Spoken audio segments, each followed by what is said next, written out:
the Mississippi Crop Situation Podcast featuring the Crop Doctors. Good morning from the Crop Doctors Podcast studio in Stoneville. Erick's on the phone with Tom and I from Starkville. So, Erick, this is his go time. A lot of corn is up and going. A lot of corn is coming up. We've got a range of stuff going on with the corn crop. So Erick was nice enough to take a little bit of time out of his Wednesday morning. So we're recording this a few days in advance of dropping it. Certainly going to be a lot of work get done between now and next Tuesday when this comes out. And then, of course, it's supposed to rain again on Monday, or at least there's a chance of rain again on Monday. What I've been telling people is if it rains anymore on this experiment station, there may not be any seed left over there in that seed room. I've never seen a mouse problem like we have right now. They're vicious. It's absolutely. I stopped one yesterday that had escaped one of the glue traps we put out just as like parity level. And that dang thing had chewed one of its legs off to get out and then had sucked a whole bunch of stuff up off the floor onto the residual glue from the glue trap. There's always mice over there, but you're right. The population they're thick this year. If you stand there long enough, you're going to see 6 run by. I mean, it's unreal. It's a mouse fiasco. I've never seen anything like this. My folks were talking about they busted out a nest of them. Oh, I did too. Last week. Yep, I found a nest of babies. I scooped them up with a trowel from the door of my pickup truck and chunked them into the gravel. I'm sure that'll be considered a heartless situation, but I'm sorry, the seed's a hell of a lot more important than a mouse population. Just Erick, are you getting settled in your new area in Stoneville since they kicked you out of your building? Starkville. I'm sorry, Starkville. Thank you, Tom. Yeah, we're doing fine. Did you get everything arranged? Can you find everything? Yeah, we found some interesting things, I guess, during the move, that's for sure. But anyway, we're beyond that and trying to get through a planting season right now for sure. So it's been a tough situation across most of the state for a planting season, and still got some corn yet to be planted, particularly in the northeastern part of the state. So hopefully we get some good weather and get the crop finished out in good shape. We're going to get into that. Before we do, I came up with my question walking over here. I feel like we have often asked you a baseball question this time of year because I know you're a baseball aficionado. I wouldn't say I'm a baseball junkie, but I watch a lot of college baseball, and I guess if I watched Major League Baseball too, that would qualify me as a junkie. So I'm a college baseball junkie for sure. My question is, baseball is a heavily statted, and I just made that word up, game. In your opinion, what do you think is the most useless baseball stat? Oh. I stumped him, Tom. Yeah, that's just what I was going to say. That's the first thought that came into my mind. I'm not sure what I would say is the most useless one. I follow more and more of that stuff, but there's a lot of them that I don't know exactly what the stat means, I guess. But on the redirect, what is a stat that you have no idea what it means? Because I have several of those too. Just a second. I've got a page pulled up with some Mississippi State stats, I think, on. A lot of the pitching stats, I feel like, what do you do with that? And so as I was walking over here, I was thinking about, for example, Nolan Ryan. I feel like he just went out there and I mean, he certainly was a professional pitcher, but that dude would throw hundreds of pitches relatively close together. And now, of course, that's all tightly monitored, and then the metrics that come along with it to complement the monitoring of the pitch count and innings and all that. I doubt they even recorded number of pitches that man threw in a game. He started well beyond the thought process for that and trying to maintain somebody's arm and elbow and reduce the likelihood of Tommy John surgery. And yes, I do know enough about baseball to be dangerous. But so what'd you come up with, Erick? Well, I'm looking at this stat page, and the one that I'm not sure what it is SIG percentage. I'm not sure what that is. What I would say, I guess, as far as overlooked importance, I guess, would be situational hitting, I guess. Like runners in scoring position. Game on the line, late in the game, and, sometimes things work out and sometimes they don't, I guess. But, it doesn't matter if you're hitting 310 and you strike out with a runner on third base with one out, I guess. That sort of thing is disappointing and frustrating in some situations more than anything else.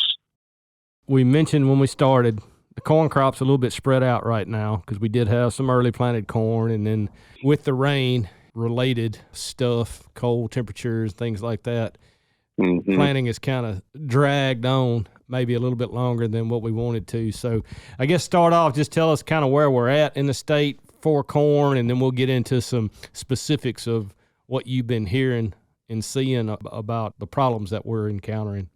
Planting season has been drawn out, and we've had a couple of windows of opportunity, I guess, at different points in April, which has allowed the Delta to plant most of their crop, except maybe in the northern part of the Delta, which got off to a slower start. And then the northeastern part of the state really is just getting started, or got started maybe last week. And we had corn planted in late February, early March in parts of South Mississippi, and it's off to a running start, you might say. But we've had a frustrating and difficult planting season with just opportunities to get in the field for the most part, and hopefully we'll have a nice week for the remainder of this week. And I know we've got a couple relatively small chances of rain, but we sure need to miss these 30% chances that we have for the next several days and be able to get this crop finished out and obviously get on to the rest of the crops that need to be planted as well. When you say that, Eric, what's too late? Because I think that's a question lots of people tend to ask right about now. I mean, heck, I texted you last week about some of that corn that I'd seen that was just planted around Morgan City, and I wasn't saying it was too late. I was a little surprised that there was still some going in the ground in that general area, but what would be too late, regardless of like an insurance cutoff or any of those types of planting date situations? Well, the insurance date for corn is April 25th for most of the state. There's the northeastern part of the state that backs up to May the 10th. And those dates are relatively irrelevant. Our research, particularly with irrigated corn, shows that you can plant up until May the 1st at a Highway 82 latitude without any significant yield reduction compared to earlier plantings, and then it starts to tail off. The extent of yield reduction after May the 1st is not just like it's fallen off the edge of a cliff. It's a steady yield reduction that's related to that crop maturing during a more unfavorable environmental period later in the summer, but it's not any different than what the rate of yield loss would be in Iowa or with your other summer crops that respond the same way as well for the most part. And the other thing I'll interject, I guess, to support that research data is the highest recorded yields produced in Mississippi ever, I guess, which was a part of the National Corn Growers Association Yield Contest, was planted several years ago, the first week of May 4th, I believe, in an area around Highway 8 in Mississippi. So that corresponds exactly with the research data that we conducted many years ago at Stoneville and on campus at Starkville. The other part of that, I guess, is that dryland corn responds a fair amount differently than irrigated corn.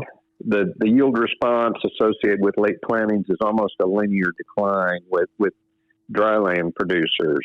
It's much more important to plant in a timely fashion, but there's a lot of corn every year that gets planted the last week of April, first week of May throughout the northeastern corridor of Mississippi. It can be relatively productive, but there's certainly inherent dangers associated with backing those reproductive periods up into a more unfavorable, stressful period later in the summer. So it's important, obviously, to get the crop in the ground and get it off to a good start. And everybody knows that corn is a lot more sensitive to stand issues than what other crops are as well. Eric, when we had you on a few weeks ago, was in that real early planting period. How's that corn faring?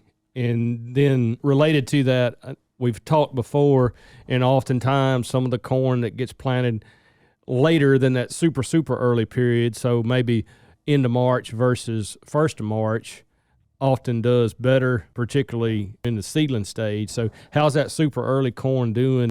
The early corn is looking fine. We haven't really had much of an improvement in seedling conditions as we go through the planting season. There's two things that affect the seedling development: soil temperatures and soil moisture. And it seems like every time we've got a little window, we've had a big flood and rain come behind it, and then often cool soil temperatures associated with the planting time too, which slows down the seedling growth and just exposes it to a lot more issues than what it would be if it was warm conditions. So even this week, we've got low temperatures in the 30s in parts of the state. We've had a few issues and certainly had flooding issues in many areas of the state. We've got our share of problems, certainly, but we certainly haven't had much of an improvement in weather conditions related to planting that have been a lot more favorable as the data has progressed through the planting seasons. I would point out, in the years I've been here, I think I've maybe received one telephone call about seedling disease issue in corn, and it just, everything lined up correctly for the seedling disease issue to occur. And regardless of what the air temperature is, soil temperature, I think, is going to remain fairly static. It's warm enough to plant regardless of what the air temperature is, and that's definitely beneficial, but that doesn't factor into rainfall, puddling, and then air temperature, and that can all work against you. But I don't know that we've had those types of situations. Corn is a resilient plant. Obviously, we've got some issues, but considering how poor the environmental conditions have been around some of these planting windows, for the most part, we've had a fairly successful start. So, Eric, we've gotten some big rains here. I put it on Twitter. We've had 27 inches of rain in Stoneville. It's definitely a wet spring. And I haven't been to those places, Eric, where there's been 10 plus inches of rain. And I know there's a couple of those around. You mentioned the flooding. And so most of what I have seen in the places that I've been, it's been low ends, low end of the field. And then that water comes on off relatively quickly as you would expect, particularly since it's early in the year and all the drains are open, at least inside the field perimeter. So you mentioned corn being resilient. How long can corn stay under like that and not encounter too many problems? That's a loaded question there. I know. I thought that as it was coming out of my mouth. So well, we're hoping for a loaded answer. Yeah, just relative. How long is too long where it's just absurd? 60 to 72 hours kind of comes to mind. And I'm thinking about corn that's in the seed that has not emerged yet. It's going to be most vulnerable to saturated conditions after it's been planted, but before it's emerged. Just having saturated soil there removes the aeration, and that young seedling is trying to grow and emerge and become self-sufficient. And that's the most vulnerable time period there is. And oftentimes we don't think about, the flooding literally stunning or potentially killing the plants, but that's what's going to happen if there's not sufficient aeration for those seedlings to live over an extended time period. So it's basically stunning or, shutting those plants down to a point where they can't even survive, basically. So will you see that? I mean, will those plants emerge, or are they just basically going to die before they emerge from the soil profile if they've been underwater too long? A lot of times they won't emerge. Usually if they emerge, they will probably live, but that's where you see the growth disparity after emergence, where some plants are up and got 3 emerged leaves, and then you've got these stragglers that have less leaves than that. And that's the best tool that a consultant or a farmer can look at to assess the quality of the stand. You can look at it every day and see when emergence is and know that it's 12 or 24 hours or 36 hours or 48 hours difference. But a corn plant's growth is dictated by temperature. So the hours has no relevance to the corn plant. In other words, if it's 63 degrees instead of 51, the disparity in terms of the hours is going to change dramatically. So there can be tremendous differences between weeks of planting, different fields, and certainly years. If you've got a research database that was conducted one year, it's not going to be the same next year because the soil temperatures are steadily changing. So looking at the at the growth differences in the plant is a lot more relevant from a diagnostic standpoint than how many hours it emerged differently than its neighbor.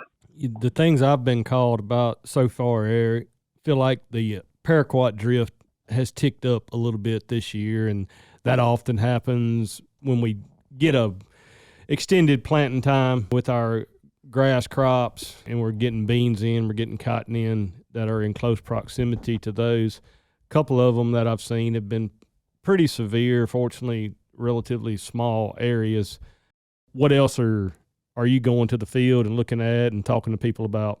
Along the stand issues, the flooding is usually going to occur on one side of the field, and whatever percentage of that field is, 20, 30% that has, a 70, 75% stand or something like that, and then the rest of the stand might be relatively good. So when I try to address or help folks assess that stand is, obviously you would like to have a full stand in the entire field, but a 80% stand of corn is still going to produce it's somewhere between 85 and 90% of optimal yield potential.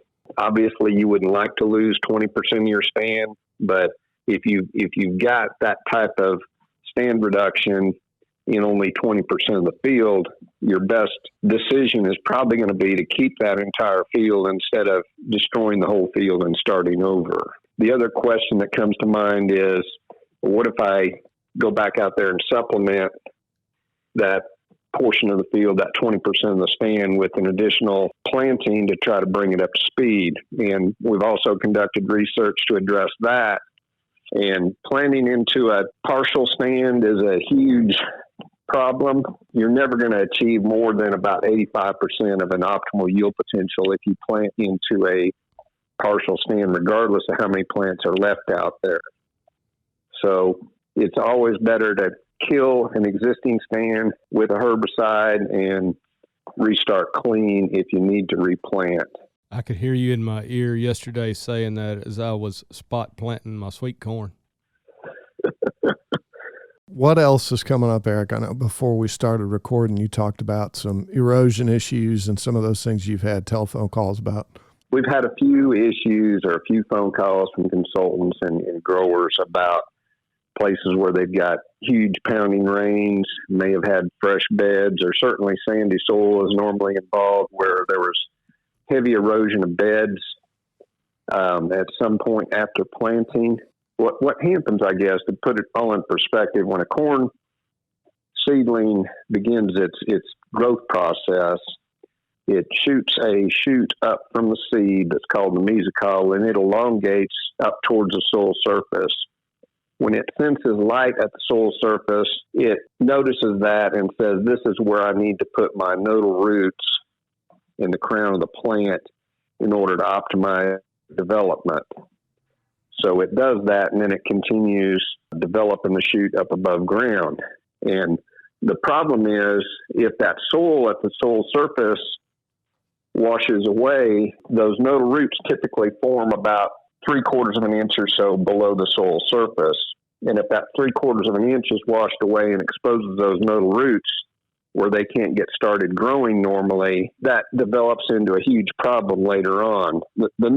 There's two parts of the corn root system. There's a part called the seminal root system that develops below the seed, and it only serves a functional purpose for the first 2 or 3 weeks after germination.